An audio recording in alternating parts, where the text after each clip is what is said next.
প্রত্যেক বছর একদম শীতের শেষের দিকে এই পিঠা উৎসবের জন্য আমি অপেক্ষা করি। আসসালামু আলাইকুম সবাইকে, আশা করি সবাই ভালো আছেন।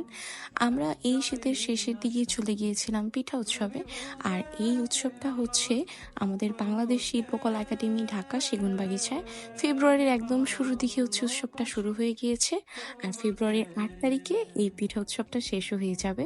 তো আমি আর দেরি না করে তড়িঘড়ি করে খুব সুন্দর করে সাজুগুজু করে এই উৎসবে চলে এসেছি, কারণ একটু ঘুরবো ফিরবো, সুন্দর সুন্দর ছবি ভিডিও করব, তাহলে একটু সেজে গুজে তো আসাই লাগে। আর এই জায়গাটা আমার বরাবরের মতো অনেক পছন্দ, প্রায় সময় আসা হয়। তো উৎসব হলে তো আর কোনো কথাই নেই, আসতে তো হবে।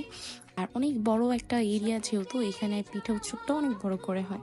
আপনারা যখন এখানে আসবেন তখন এত এত খাবার দেখবেন, কোনটা রেখে কোনটা খাবেন সেটা আপনারা নিজেরাই বুঝতে পারবেন না। আর এখানের মোটামুটি প্রত্যেকটা পিঠাই টেস্টি ছিল, বাট তার চেয়েও বেশি কনফিউজিং ব্যাপার হচ্ছে প্রত্যেকটা স্টলে একই ক্যাটাগরির খাবার। সো আপনারা অবশ্যই কনফিউজড হয়ে যাবেন কোনটা রেখে কোনটা ট্রাই করব, কারণ প্রত্যেকটা পিঠাই সিমিলার ছিল, ভিন্ন ভিন্ন কিছু ফুড আইটেম ছিল, ওগুলি ট্রাই করা যায়। এছাড়াও পরিবার নিয়ে হ্যাং আউট করার মতো এটা একটা পারফেক্ট জায়গাও ছিল।